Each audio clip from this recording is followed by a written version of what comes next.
안녕하세요.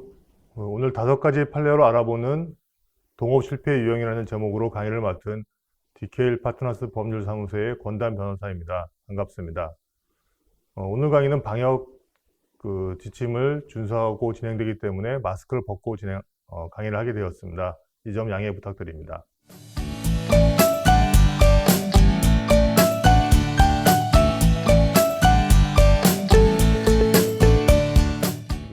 소상공인들께서 많이 어려우실 텐데 그 어려운 상황에서 보통 어떤 사람은 자금이 있고 어떤 사람은 기술이 있고 또 혼자 하기 힘들기 때문에 좀 같이 시작하는 경우가 많은데 그렇게 시작한 동업들이 보통 실패한 경우가 많죠. 그래서 보통 동업은 절대 하지 마라 이런 말이 많이 있는데 현실적으로 또 혼자서 하는 것도 너무 어려운 일입니다. 그러면 어쩔 수 없이 동업을 하게 될 때 어떤 점을 유의해야 되는지를 실제 사례, 그러니까 판례를 가지고 한 5가지 유형을 분류해서 오늘 한번 알아보도록 하겠습니다. 강의 도중에 궁금하신 사항이 있으시면 댓글창에 올려주시면 강의 내용 먼저 마치고 나서 시간 범위 내에서 제가 답변을 드리도록 하겠습니다. 순서는 일단 동업의 개념과 유형을 간단하게 한 2, 3분 정도 살펴보고요. 말씀드린 대로 5가지 판례를 가지고 동업 실패 유형을 통해서 어떤 점을 주의해야 될지를 말씀드리도록 하겠습니다. 일단 동업이란 이제 법률적 용어로는 2명 이상이 금전이나 그 밖의 재산 또는 노무라는 건 자기가 이제 실제 일을 하는 걸 말하는데요. 꼭 돈이 없다더라도 자기는 노무나 어떤 기술 같은 걸 제공해서 지분을 가지고 같이 공동 사업을 경영할 수 있습니다. 이게 이제 통상적인 의미의 동업 법률적 의미고요. 이제 세법상으로는 이제 세금을 동업자가 공동 사업자이기 때문에 어떻게 배분해서 이제 세금을 내고 내야 될 부과한지 문제가 있기 때문에 세법에 따로 정의 규정이 있습니다. 여기서는 이제 동업 기업이라고 정의해가지고 같은 개념으로 이제 설명을 하고 있습니다. 표를 보시면 지금 조합, 익명조합, 합자조합 이렇게 3가지로 구분해놨는데요.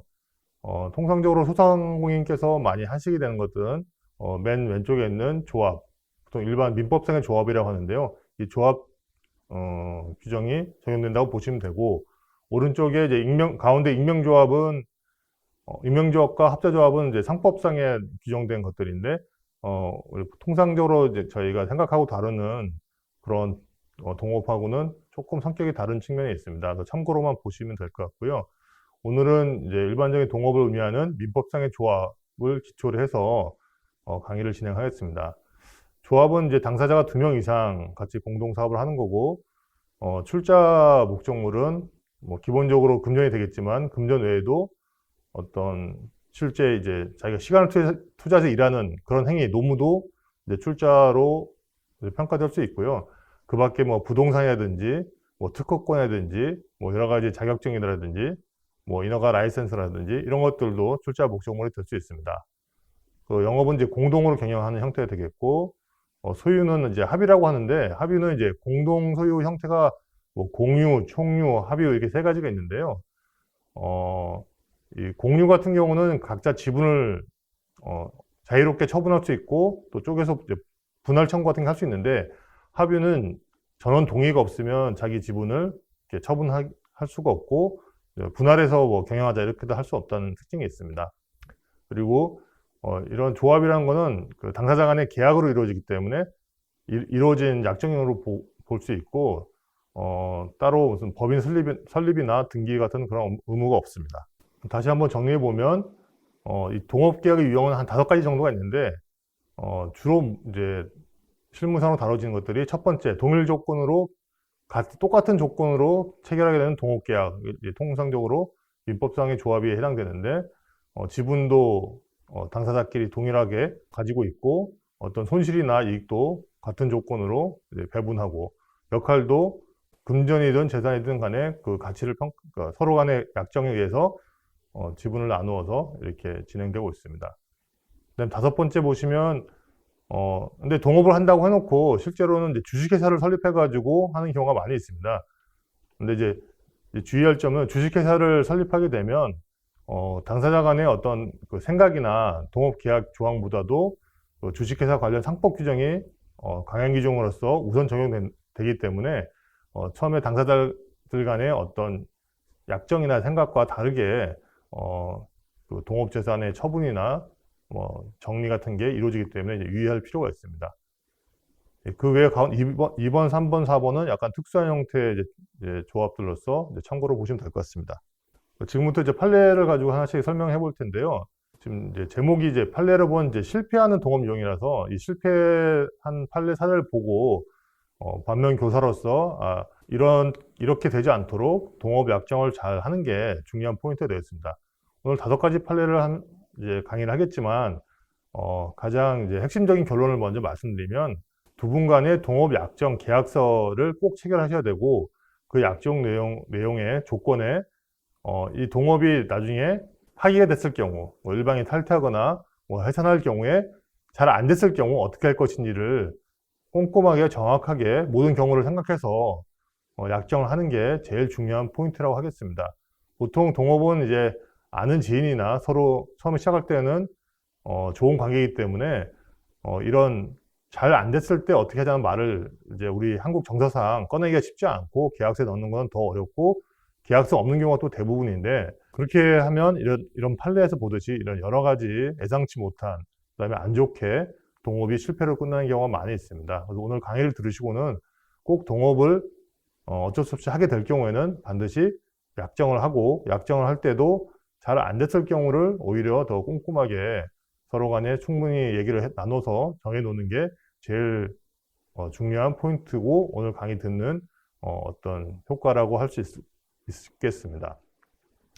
첫 번째 이제 동업 실패 사례 유형은 한 사람은 이제 출자를 금전으로 하는데 다른 한 사람은 금전 대신에 그 동업 사업을 하는데 필요한 어떤 권리나 뭐 부동산이나 뭐 이런 거를 출자할 수 있습니다. 그 비율은 뭐 그 서로 합의해서 5대5를 할 수도 있고 그 가치를 따져가지고 뭐 3대7, 4대4 이렇게 나눌 수 있는데요.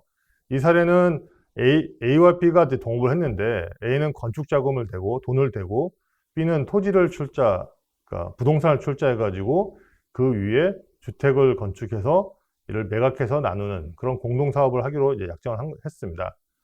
근데 이제 그 부동산을 출자한 B 소유 토지의 건축 허가 신청을 했는데 그 토지에 대해서 예상치 못한 권리 분쟁이 발생하게 됐습니다. 그래서 그 민원이 제기되니까 그 허가가 나오지 않게 됐고 A는 돈을 그 주택 뭐 설계도 하고 시공 준비도 하고 돈을 다 투자했는데 그 건축 허가가 나오지 않아서 결국 건축을 하지 못하게 되었습니다. A는 자기가 자금을 댔는데 B가 그 토지를 출자 의무를 제대로 이행하지 못했고 결국 허가가 안 났으니까 이거는 출자 의무 불행이다. 그래서 동업 계약을 해지하고 손해배상 청구를 했습니다. 근데 이에 대해서 어떻게 판단했을까요? 하나 또 이제 말씀드릴 게 동업이라는 거는 따로 이렇게 계약서가 없다면 어떤 해지라는 게 없고 상대방이 어떤 기책사유나 잘못한 게 있더라도 해지라는 게 없고 그냥 한 사람이 나 동업 그만할래 하고 나가면 동업 관계가 탈퇴로서 종료가 되는 겁니다. 그 의미가 뭐냐면 해지하면 양쪽 다 서로 간에 권리 의무가 없어지고 어떤 사업이 없어지는 건데 동업은 그게 아니라 한 사람이 이제 나 안 할래 하고 탈퇴하면 남아있는 사람이 그 사업을 할 의사가 있고 할 수 있다면 그 한 사람의 단독 사업으로 그 동업이 계속 그러니까 그 동업에 의한 사업이 유지되는 겁니다.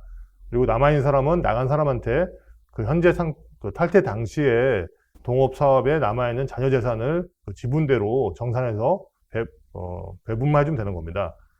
그래서 어떤 해지라는 개념이 없다는 점을 좀 참고하십시오. 근데 그 당사자 간의 약정이 또 당사자 간에 더 우선이기 때문에 만일 동업 계약을 통해서 어떠한 경우에는 해지할 수 있다 이런 약정이 있다면 그 어떠한 경우라는 조건이 충족되면 또 해지도 가능합니다. 일반적으로 약정이 없이 동업하는 경우가 많기 때문에 해지라는 어떤 그런 것보다 이제 탈퇴로 인한 정산이 문제되는데 이 사건 같은 경우는 이제 한쪽이 자금을 내고 한쪽이 토지를 출자하는 그런 관계이기 때문에 통상적인 것보다 약간 복잡한 동업 관계고 특수한 동업 관계라서 그 계약이 약정된 걸로 보이고요. 그 약정에 따라서 이건 이행불능으로 보고 손해배상 청구를 했는데 근데 이제 법원이 여기에 대해서 이게 과연 이 B가 자기 의무를 이행하지 않은 건가? 그러니까 토지를 출자한다는 의무가 이행하지 않은 B의 잘못으로 잘못된 게 아니다. 이건 예상하지 못한 그 토지에 대한 어떤 권리 분쟁 때문에 이행이 안 된 거지 이걸 B의 어떤 귀책으로 인한 불능으로 볼 수 없다. 이렇게 해서 그 A의 뭐 계약 해지 및 손해배상 청구 주장을 받아들이지 않았습니다. 근데 이 사건의 뭐 어떤 결과나 누구의 승소, 패소 이런 거에 포인트를 맞추기보다는 이렇게 한 사람이 금전을 출자하고 나머지 한 사람이 이제 금전이 아닌 부동산, 여기서 부동산이지만 부동산 말고도 뭐 어떤 뭐 특허 같은 거가 될 수도 있고 뭐 상표가 될 수도 있고 어떤 특수한 기술이나 영업 노하우 아니면 뭐 음식점을 한다면 뭐 영업 레시피 뭐 이런 게 될 수 있겠죠. 근데 그런 그 상대방 돈을 출자하지 않는 어떤 기술이나 어떤 다른 재산이 있는 사람의 그런 권리를 믿고 출자를 하게 되는 경우가 있는데요. 근데 그게 진짜 그 다른 사람, 동업 상대방이 그 권리에 대해서 완벽한 권리를, 이제 하자 없는 권리를 갖고 있는지, 예를 들어서 뭐 특허나 상표나 이런 거 같은 경우는 그 상표권, 특허권 그 원본을 띄워가지고 혹시 거기에 무슨 누가 압류나 질권을 설정했다거나 무슨 권리 제한이 있거나 아니면 뭐 무효 심판이 제기 중이라든지 이런 게 없는지 한번 확인해 볼 필요가 있습니다. 부동산 같은 경우도 여기서는 등기부 등본상에는 뭐 근저당 같은 게 없었지만 그 전 소유자와의 권리 분쟁이 또 생긴 거거든요. 근데 이거는 좀 예상하기 힘들었겠지만 이렇게 중요한 의사결정 하시기 전에 가능한 모든 권리관계를 제대로 잘 확인하시고 하시는 게 중요한 포인트가 된다. 동업을 실패하지 않는 하나의 방법이 될 것입니다. 그리고 만약 이렇게 예상치 못한 경우에 그럼 어떻게 정리를 할 것인가? 이 판례에서 A는 재판까지 했는데 어쨌든 아무런 배상을 못 받았거든요. 근데 이런 경우에는 뭐 이런 경우 이렇게 예상치 못한 경우가 생겨서 결국 사업이 진행 안 됐을 경우에 기존에 금전을 출자한 사람에 대한 손실을 어떻게 보전할 건지 미리 약정을 해놓으면 그나마 A의 손실이 좀 줄어들 것으로 보입니다. 두 번째 사례도 되게 많은데 이 무자격자와 동업하는 경우가 많이 있습니다. 뭐 병원 사무장 이런 얘기 많이 들어보셨죠? 그 의료법상 그 의료기관 운영은 의사 자격 있는 사람은 할 수 있고 변호사법상 변호사 사무실 운영은 변호사만이 할 수 있고 세무사도 마찬가지고 이렇게 전문직 사업 같은 경우는 법에 따라서 이렇게 전문직이 아닌 사람하고 동업을 해서 수익을 나누는 그런 약정 자체가 법률 위반으로서 이제 무효가 됩니다. 무효가 되고 심지어는 형사처벌 조항도 있습니다. 근데 꼭 뭐 세무사, 변호사, 뭐 의사 이런 라이센스뿐만 아니라 우리나라의 자격증이 뭐 수만 가지가 있다고 하거든요.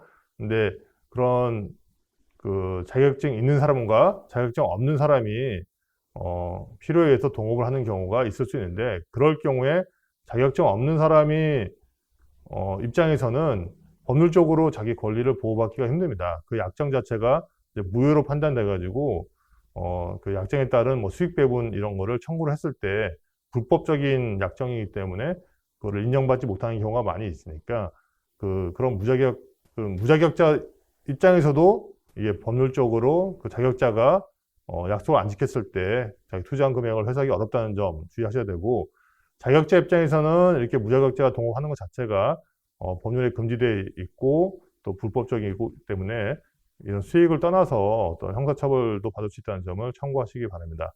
이 사례는 세무사 사례인데요. 세무사가 사무실 운영 자금이 부족해서 세무사 아닌 사람하고 동업을 했고요. 그 수익을 나누기 했는데 잘 하다가 중간에 이제 서로 불화가 생겨서 이제 사무실 정리하게 됐습니다. 그래서 세무사 아닌 그동안 이제 금전을 투자한 B가 정상을 못 받은, 왜냐하면 운영은 세무사 이름을 하니까 못 받은 정상 수익금 반환 청구를 했지만 판례는 그 약정 자체가 법률에서 금지하고 있는 강행규정을 위반한 약정이기 때문에 약정에 기반한 수익 배분 청구도 인정할 수 없다 하고 B의 청구를 기각한 사례가 있습니다. 그래서 이런 리스크를 알고 하는 경우도 있겠지만 이런 리스크 자체를 잘 모르고 동업을 했다가 이렇게 손해를 보는 경우가 있으니까 유의하시기 바랍니다. 그다음에 세 번째 사례는 이제 가장 많은 사례라고 할 수 있는데 일반적으로 이제 지인들께서 어떤 비즈니스 모델을 만들어 가지고 동업을 하자 했는데 공동사업자나 개인사업자보다는 주식회사로 해야지 뭐 투자도 많이 받고 영업하기 좋다 그래가지고 주식회사를 설립해서 동업을 하는 경우가 많이 있습니다. 근데 아까도 말씀드렸지만 주식회사를 설립하는 순간 주식회사에 출자된 그 재산이나 그 현물 같은 거는 이 주식회사라는 새로운 별도의 법인격이 있는 그 법인에 다 기속되거든요. 그래서 당사자 간의 어떤 그 재산 분배 약정이나 수익 분배 약정보다는 이 주식회사를 규율하는 상법의 그런 강행 규정들이 있습니다. 그래서 그 동업 약정보다 주식회사에 관련 강행 규정이 더 우상이기 때문에 처음에 회사 설립할 때 그 동업자들 간의 어떤 생각했던 수익 배분 그런 약정이나 실제 그런 동업 약정보다는 상법이 더 우선한다. 이걸 주의하셔야 됩니다. 이 사회도 이제 가불병정이 각자 현금과 토지를 출자해서 주식회사를 설립해서 운영하고 있었는데 이제 분쟁이 생겼습니다. 분쟁이 생겨가지고 아마 갑하고 을병정 이렇게 나눠져가지고 을병정이 3명이 합쳐가지고 대주주가 되니까 주총을 열어서 회사에 출자된, 그러니까 회사 소유가 된 부동산을 제가 말을 잘못했는데요. 가불병이 한 편이 되고 정이 이제 딴 편인데 정을 배제하고 가불병이 주총을 열어서 회사 소유 부동산을 정을 빼고 가불병 3명만 나눠 가진 거예요. 근데 형식적으로는 이게 만약 일반적인 이런 동업하고 관계없는 뭐 회사 재산을 주총을 열어서 이걸 뭐 매각을 하고 그 매각 수익을 뭐 주주들한테 이제 배당하고 이런 거는 뭐 가능하겠지만 여기서는 이제 처음에 의사가 가불병정이 이제 각각 그 출자한 비율대로 손익을 배분하겠다는 의사가 있었는데 주식회사라는 그 형태를 이용해서 주총을 통해서 정을 배제한 이런 이제 판례입니다. 이런 사례입니다. 이에 대해서 이제 판례가 뭐 이런 동업약정은 당사자 사이에서만 효력이 있는 거고 주식회사가 설립된 경우에는 주식회사 소유의 어떤 부동산이나 재산은 그 상법에 따라서 처리돼야 된다. 근데 이 사례는 그 회사의 그 재산을 주총을 통해서 이게 배분을 한 건데 주주들한테 이렇게 배분을 하려면 상법에 청산 절차라는 걸 거쳐야 됩니다. 회사를 먼저 해산한 다음에 청산인을 선임하고 법원에 신고를 하고 채권자 보호를 해서 어떤 절차도 거쳐야 되는데 그런 절차 없이 그냥 주총이라는 그 의사결정만 통해서 임의로 배분을 했다는 것 자체가 잘못됐다는 뜻입니다.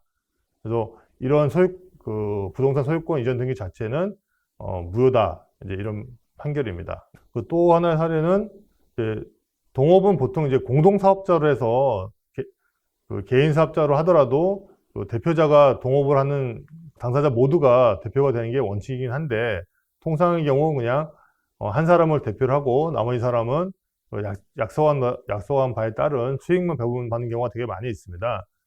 이 사례에서도 갑과 을이 이제 공장을 동업하기로 하고 을 명의로 이제 공장을 경영해 갖고 이렇게 사업자 등록증 내고 뭐 거래처랑 이제 거래도 했었는데요.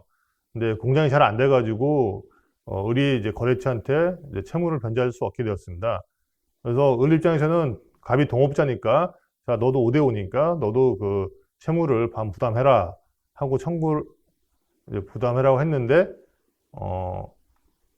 그 갑이 응하지 않았고 제3자가 갑과 을이 동업관계를 알고 너희가 동업관계니까 지금 갑 너도 나한테 채무를 부담하라고 직접 청구를 한 사례입니다. 근데 판례는 어떻게 봤냐면 이 동업계약이라는 거는 당사자 간에는 효력이 있지만 이게 사업자 등록증이 한 사람 명의로 됐을 때는 대외적으로는 그 사업자 명의로 된 그 을만 제3자한테 책임이 있다. 그래서 제3자는 을과 거래했고 계약서에도 이제 을만 나와 있고 했기 때문에 그 을의 동업자인 갑한테 직접 청구는 할 수 없다. 그래서 제3자가 갑에게 청구를 한 게 기각이 된 사례입니다. 근데 어쨌든 이렇게 됐기 때문에 갑과 을의 뭐 신뢰관계도 깨지고 이제 동업이 이제 실패된 사례가 되는 거죠. 이렇게 보면 그 사업자 명의 안 하고 그냥 자금만 대고 수익만 받아가는 게 안전해 보일 수도 있는데 꼭 그렇지는 않습니다. 왜냐하면 그 다음 사례 나오겠지만 이 사업자 등록 명의가 있는 사람이 대외적인 모든 권리를 가지고 운영을 할 수 있기 때문에 약정을 지키지 않는 경우가 또 많이 있습니다. 그래서 꼭 꼭 어떤 경우가 좋다고 할 수는 없는데, 이렇게 잘 약속을 지키지 않거나 어떤 예상치 못한 경우가 생겼을 때 이걸 어떻게 정리할 것인지를 잘 규정해 놓는 게 더 중요하다고 할 것입니다. 마지막 사례가 아까 이제 말씀드린 건데, 이거는 이제 갑과 을이 원래 을의 명의로 경영하던 어떤 주점이 있는데, 그거를 갑이 돈을 내서 보수를 해가지고 보증금도 내고 해서 이제 갑이 명의로 이제 하려고 했는데, 갑이 계속 돈을 대고 있었는데 아마 그 공사비가 더 들어가지고 출자금을 더 내라고 한 것 같습니다. 근데 그 다툼이 생겨가지고 그 주점이 개시되기도 전에 동업이 결렬됐고, 을은 어차피 자기 명의로 됐으니까 뭐 약속 어기고 영업을 이제 이미 공사를 했으니까 영업을 시작하고 갑한테 이익 배당도 하지 않는 이런 사례입니다. 그래서 이제 갑이 이런 상태에서는 나 동업 유지 못한다. 나 동업 해산하고 탈퇴할 테니까 그동안 출자한 돈 달라. 이렇게 소송한 사례인데요. 이런 경우는 이제 사업자 명의가 을로만 되어 있지만, 이 내부적으로는 어쨌든 갑과 을 사이에 동업 약정한 게 맞고, 또 이렇게 불화로 인해서 지금 상호 간에 어떤 역할도 제대로 이루어지지 않고 을이 약속을 어기고 자기만 수익을 가지고 배당도 안 해줬을 경우에는 이 동업 해산 사유가 된다고 판례가 인정해졌습니다. 그래서 동업을 해산하고 갑이 탈퇴로 인한 자기가 출자한 금액을 반환을 청구할 수 있다고 이렇게 인정해준 사례입니다. 이렇게 사업자 명의가 원칙적으로는 두 명 다 하는 게 원칙인데, 이렇게 한 사람만 됐을 때는 이렇게 내부적으로는 약정이 유효하기 때문에 내부적으로는 이렇게 정상할 수 있고, 또 외부적으로는 명의자한테 모든 권리 의무가 있기 때문에 그 명의자 아닌 사람은 그 약속과 다르게 또 자기 손실 부담을 안 하는 경우가 많기 때문에, 그런 경우를 예상해서 동업 약정을 잘 하시는 게 중요한 포인트가 되겠습니다. 일단 5가지 판례 소개는 마치고요. 좀 Q&A로서 제가 준비한 질문 2가지에 대해서 간단하게 설명을 드리겠습니다. 1번 질문은 갑을병 3인이 공동 출자해서 여관 건물을 임차하고 그 전 임차인한테 권리금을 주고 여관을 양수해서 공동 경영하다가 갑이 나 이제 못하겠다고 이제 탈퇴를 했습니다.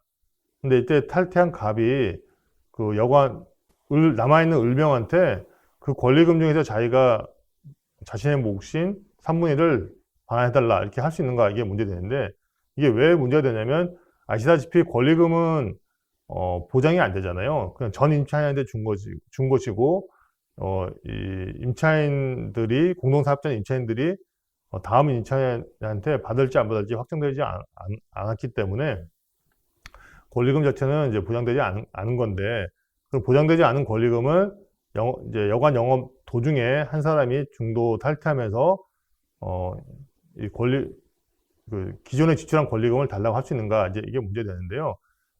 이 판례에서는 이 여관이 계속 영업이 잘 되고 있고, 이 권리금이라는 거는 이미 지출된 돈이긴 하지만 이 여관의 어떤 인테리어나 어떤 영업권, 어떤 손님, 그 장래 매출 이런 걸 고려해서 현재 그게 상유되고 있다. 그걸 이제 평가해가지고 탈퇴한 동업자한테 그 몫만큼 돌려줄 의무가 있다. 이렇게 판결이 났습니다.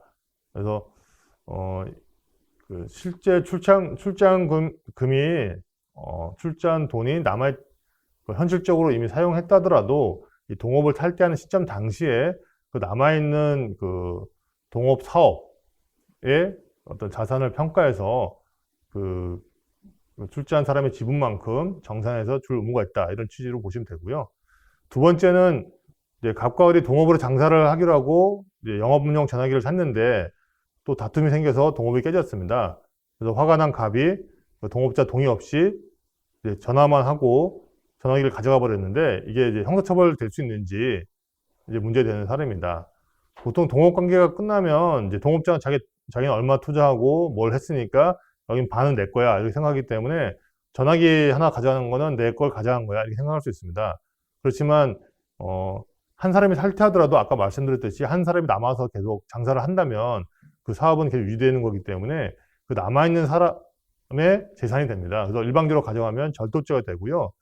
그리고 그 사업을 혹시 남아있는 사람이 안 한다 하더라도 그거를 정산을 해서 서로 이제 배분을 해야 되는 건데, 그 배분을 하지 않고 일방이 전화기를 자기 단독으로 이렇게 가져가 버리면 횡령이 될 수도 있습니다. 그래서 이런 점은 주의하시기 바랍니다. 이상 강의와 Q&A를 다 마쳤고요. 댓글로 질의가 있으시면 제가 답변을 해드리도록 하겠습니다. 근데 뭐 강의 잘 들었다는 말씀 해주셔서 너무 감사드린데요. 아쉽게도 댓글 질의는 없으니까 간단하게 오늘 강의를 정리하고 마무리하도록 하겠습니다. 오늘 강의 포인트는 동업이 실패하는 5가지 판례 유형을 설명하면서 동업을 하실 때 어떤 점을 이제 주의할 거를 설명드렸고요. 제가 말씀드리고 싶은 거는 이런 판례를 통해서 뭐 어떻게 결론 났다 이런 것보다는 동업을 하실 때 잘 안 됐을 경우를 대비해서 반드시 동업 약정서를 써야 된다. 그 동업 약정서 내용에는 동업을 해지하는 조건이라든지 탈퇴할 때 정산 방법, 뭐 정산 기준, 이런 것들을 좀 꼼꼼하게 규정하는 게 중요한 포인트고요. 그 다음에 주식회사로 하는 경우에는 이 주식회사를 설립하면 당사자 간의 동업 약정은 내부사에서만 효력이 있는 거지 어떤 외부적인 효력이나 어떤 상법을 뛰어넘는 효력이 없기 때문에 그 점을 주의하셔가지고 해야 되고, 이런 부분이 좀 소상공인 이 배움터 사이트에서 많은 강의가 있지만 거기서 한번 공부를 해보시고 어려우시면 주변에 뭐 자문을 받으시기 바랍니다. 오늘 강의 도움됐길 바라며 이걸로 강의를 마치도록 하겠습니다. 감사합니다.